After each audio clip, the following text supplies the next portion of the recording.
Salve, salve meus amigos, sejam imensamente bem-vindos ao canal @Investindo Sem Bromação. Hoje eu vou apresentar para vocês 3 empresas do setor elétrico, um segmento que está em recuperação após um 2024 marcado por desempenho fraco e incertezas. As empresas desse segmento voltaram a conquistar espaço nas carteiras dos investidores, impulsionando o índice IEE, que reúne as elétricas listadas na B3, na Bolsa de Valores, a uma alta acumulada de 29% no ano, o dobro do avanço registrado pelo Ibovespa, que sobe 13% no mesmo período. Eu me chamo Thiago e é muito bom estar aqui com vocês. Já peço que se inscrevam no canal, repasse esse vídeo ao maior número possível de pessoas e ativem o sininho de notificação para que o YouTube reconheça este canal como uma importante fonte de informação ao público em geral. Começamos hoje com a frase do Richard Branson: quando alguém te oferecer uma oportunidade incrível, mas você não tem certeza de que consegue fazer, diga sim. E depois, aprenda como fazer. Pensem nisso. Então, meus amigos, como eu sempre falo, a vida não tem replay. Aproveite cada minuto porque o tempo não volta. O que volta é a vontade de voltar no tempo.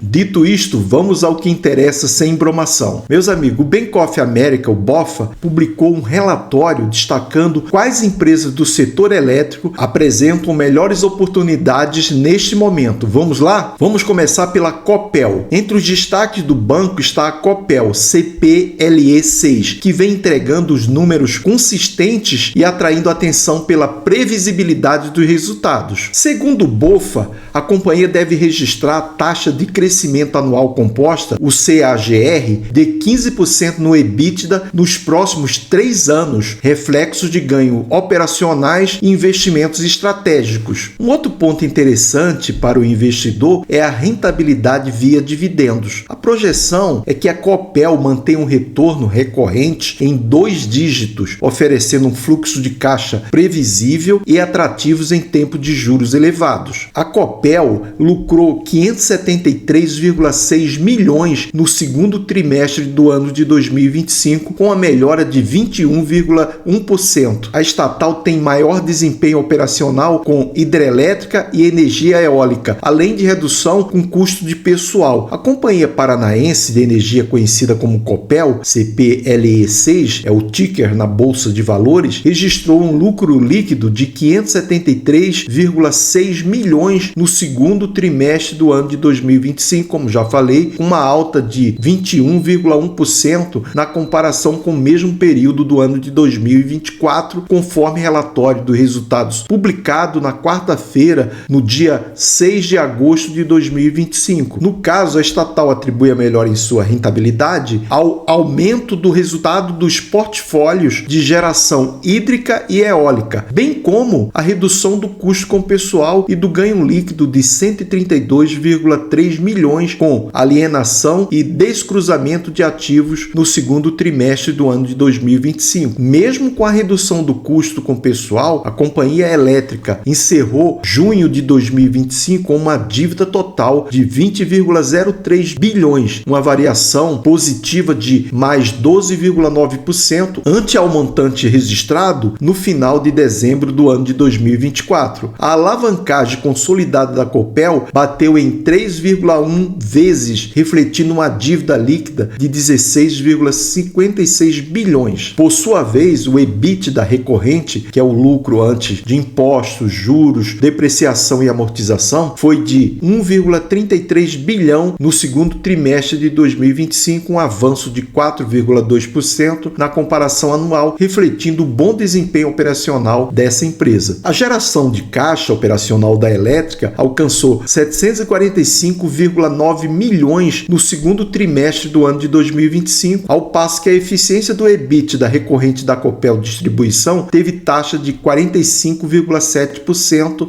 em relação à regulatória. Vamos falar agora de investimentos na Copel. Vale destacar que os investimentos realizados pela Copel no segundo trimestre do ano de 2025 totalizaram 975,3 milhões, bem acima do saldo de 667,5 4,4 milhões a um ano. A projeção é que a estatal desembolse 3,02 bilhões em investimentos ao longo de 2025 ainda. Durante o trimestre, a Copel conseguiu otimizar o seu portfólio por meio da consolidação dos resultados do complexo Mata de Santa Genebra e da usina hidrelétrica Mauá. Também houve avanço no processo de desinvestimento na usina hidrelétrica Baixo Iguaçu, com a conclusão da aquisição da participação na Neoenergia. NEOE3 é o ticker da Neoenergia, listada também na Bolsa de Valores. Muitos investidores até sabem que o setor elétrico é um bom pagador de dividendos, mas se uma empresa não consegue aumentar suas receitas e diminuir suas dívidas, não há milagre, meus amigos. Por isso é bom ficar de olho ao sinal que a estatal paranaense Copel trouxe ao mercado. A empresa recebeu aprovação para que suas receitas anuais permitidas, as RAPs, tivesse incremento de 13,6% no ciclo 2025-2026, garantindo uma receita estável à Copel de 1,81 bi, conforme nota técnica da ANEEL, Agência Nacional de Energia Elétrica. Os valores já incluem 100% da participação da Copel no empreendimento Mata de Santa Genebra e os efeitos da redução do componente financeiro. Caso a estatal elétrica não tivesse feito esse investimento, o reajuste, para vocês terem uma ideia, no indicador RAP seria de apenas 3%. Para quem ainda não sacou muito bem a importância do indicador RAP na hora de estudar uma empresa do setor elétrico, em resumo, seu objetivo é garantir que os investimentos das companhias, geralmente envolvendo bilhões de reais, tenham um retorno adequado para a manutenção de um serviço essencial. É assim que funciona esse indicador. Ou seja, uma vez estabelecida a receita anual permitida, a RAP, as empresas de geração e transmissão de energia têm o direito de receber essa remuneração mensal durante o período determinado. Vale explicar ainda que o indicador RAP não é a única fonte de receita de uma companhia elétrica, já que a mesma também pode obter renda com a venda de energia no mercado livre, por exemplo. Mas digamos que o indicador RAP represente a parcela mais, vamos dizer assim, previsível das receitas. Segundo os dados do Investidor 10, se você tivesse investido R$1.000 em CPLE6 há 10 anos, você teria hoje R$ 6.069,60, já considerando o reinvestimento dos dividendos, conhecido como o efeito bola de neve dos juros compostos, ou seja, juros sobre juros. A simulação também aponta que o Ibovespa teria retornado R$ 2.692,10 nas mesmas condições. A Copel não apresentou prejuízo desde o ano de 2009, período que fiz este estudo, com lucros crescentes em alguns anos. As ações estão listadas no segmento nível 2 da B3, não sendo ali o segmento de mais alto grau em governança corporativa, que é o nível novo mercado de mais alto grau. Para vocês terem uma ideia, neste nível é obrigatória a empresa possuir um comitê de auditoria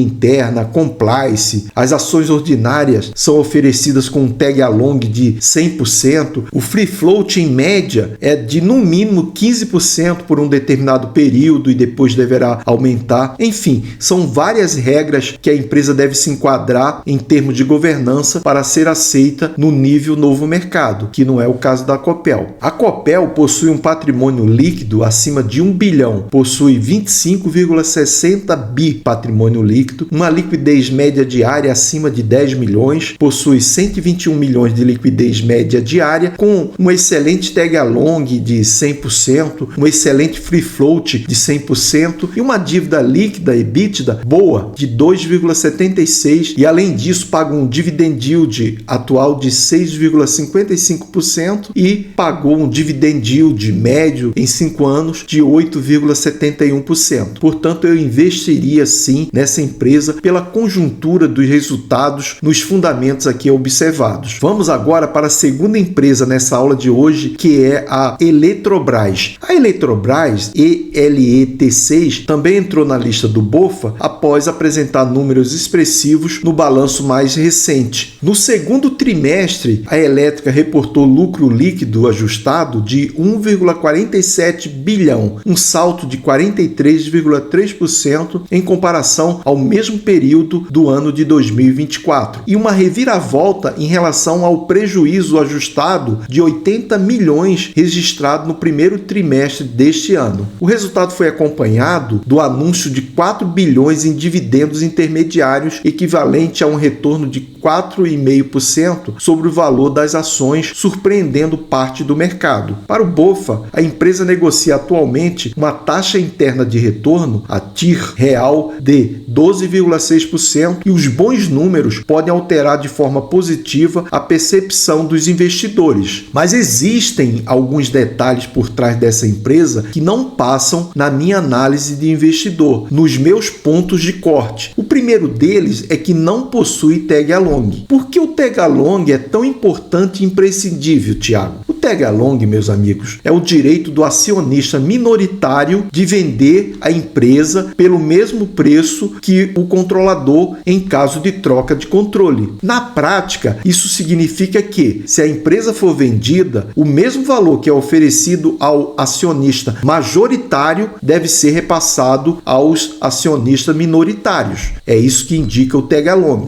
Por isso, o melhor do mundo é procurar por empresas com 100% de tag along ou, no mínimo, 80% de tag along. Não vale a pena investir em empresas sem tag along, pois pode ocorrer uma troca de controle, uma aquisição, e você vai ficar refém dessa nova gestão e não vai receber a mesma proposta que o controlador. Então, é algo muito arriscado. Para mim, esse é um dos indicativos mais importantes. Sem ele, eu não invisto. O segundo ponto que me chama a atenção nessa empresa é possuir o governo federal como acionista majoritário, com cargos no Conselho de Administração e Conselho Fiscal da empresa. E já vimos o que aconteceu em 2015 com a Petrobras, que quase foi à falência. Por fim, é uma empresa que ora dá lucro, ora dá prejuízo, portanto, é uma empresa inconstante. Quando a gente observa o lucro líquido, eu busco empresas que dão lucro constante, consistente e preferencialmente crescente ao longo dos últimos 10 anos. E quando eu observei essa empresa, ela deu prejuízo nos anos de 2012 a 2015. Depois voltou a dar lucro no ano de 2016. E no ano de 2017 deu prejuízo novamente. E de 2018 para cá, ela tem apresentado lucro, porém inconstante. Decresce, depois cresce. Portanto, essa também é uma das minhas linhas de corte. Porque uma empresa sem apresentar lucro não remunera os seus acionistas, os seus sócios. Quando você investe numa empresa, você visa o quê? Lucros. Se você tivesse investido R$1.000 há 5 anos, hoje você teria R$1.741,20, segundo cálculos do investidor 10 dessa empresa. Por fim, meus amigos, as ações da Eletrobras estão listadas no segmento nível 1 da B3, não sendo de mais alto grau de governança corporativa, possui um patrimônio líquido acima de 1 bilhão, de 118 bilhões, uma liquidez média acima de 10 milhões, de 82 milhões, não possui tag along, aqui eu vejo um problema, possui um ótimo free float de 97,35%, portanto ela está bem distribuída na bolsa de valores, e uma dívida líquida /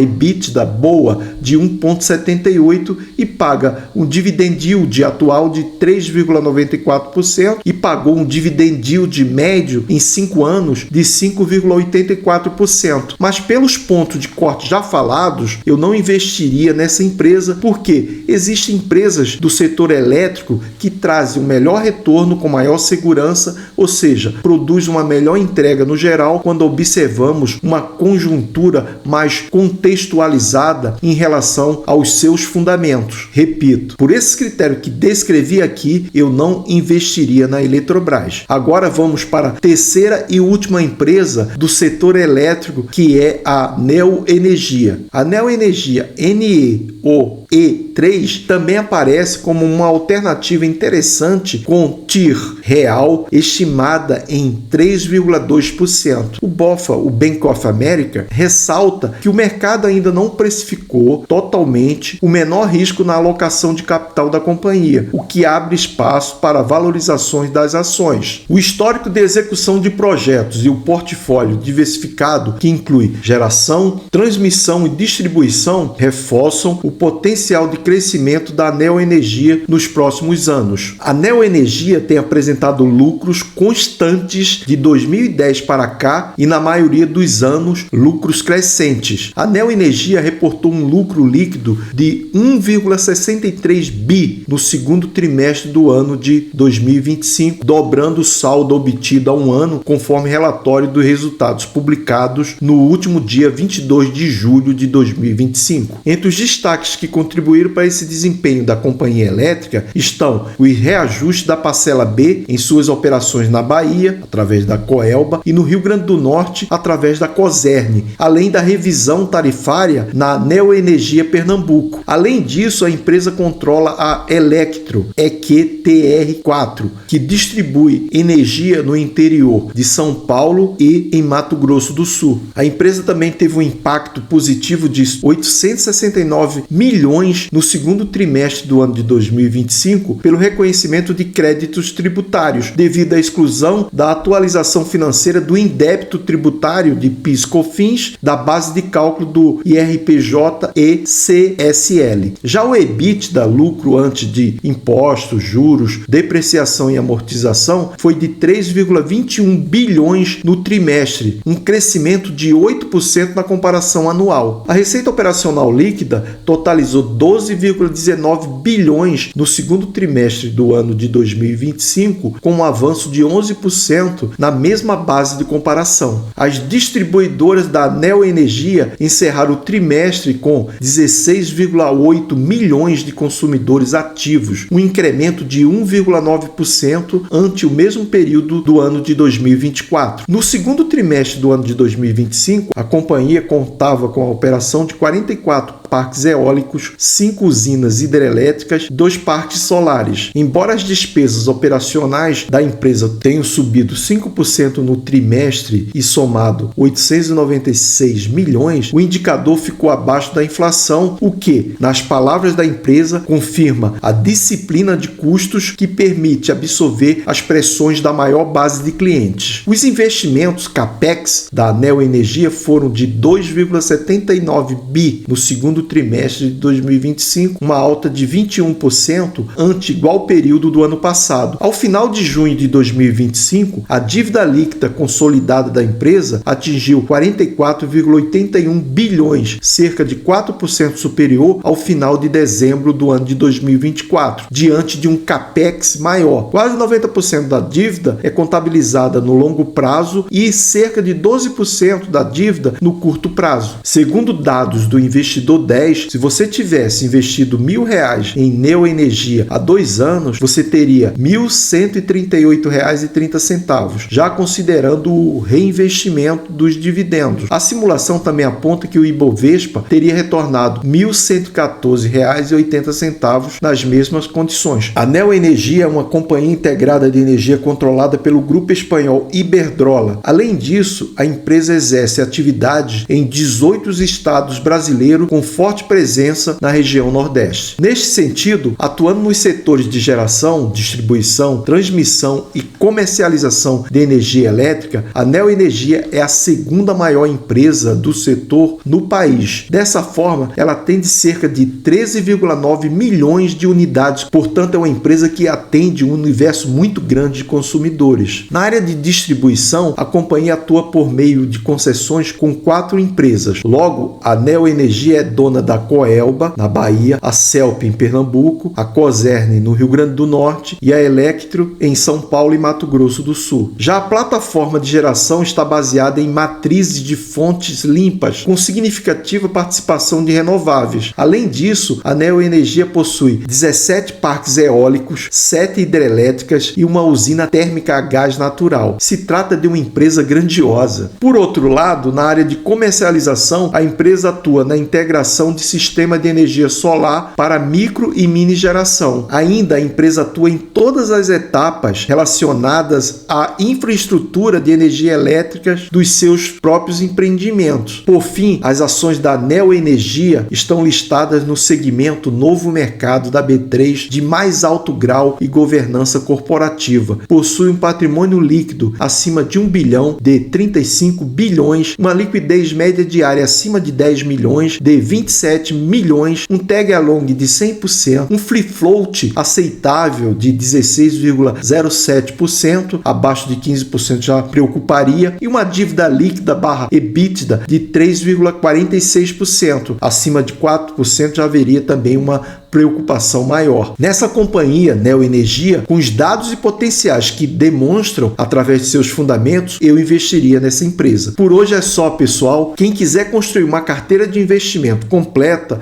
eu te ensino a construir a mesma carteira que eu possuo, que apresenta retornos financeiros superiores à bolsa de valores, mitigando os riscos e buscando boas empresas para se associar por um valor justo. Vamos caminhar juntos durante um ano, que será o tempo necessário para você aprender como funciona o mercado de investimento e seguir seus próprios passos. Basta fazer contato aqui pelo canal. Eu não faço uma receita de bolo porque não existe uma regra própria para você ter sucesso nos investimentos. Você tem que estudar bastante, estar bem atualizado em relação à bolsa de valores e buscar as melhores empresas com conhecimento técnico. E eu vejo aí na internet algumas pessoas vendendo sonhos, vendendo metodologias próprias, e você vai ficar refém pro resto da vida daquelas pessoas ali. Além disso, eles não ganham dinheiro com a bolsa de valores. Na verdade, eles estão ganhando dinheiro com os cursos que são vendidos para vocês. Aqui é papo reto. Estamos finalizando mais uma aula. Eu agradeço imensamente por sua participação, por sua companhia, por sua confiança neste canal, sempre trazendo conhecimento e alertando para as variáveis envolvidas neste universo dos investimentos. Afinal, conhecimento é tudo. Até o próximo vídeo, onde nos veremos com a graça do Senhor.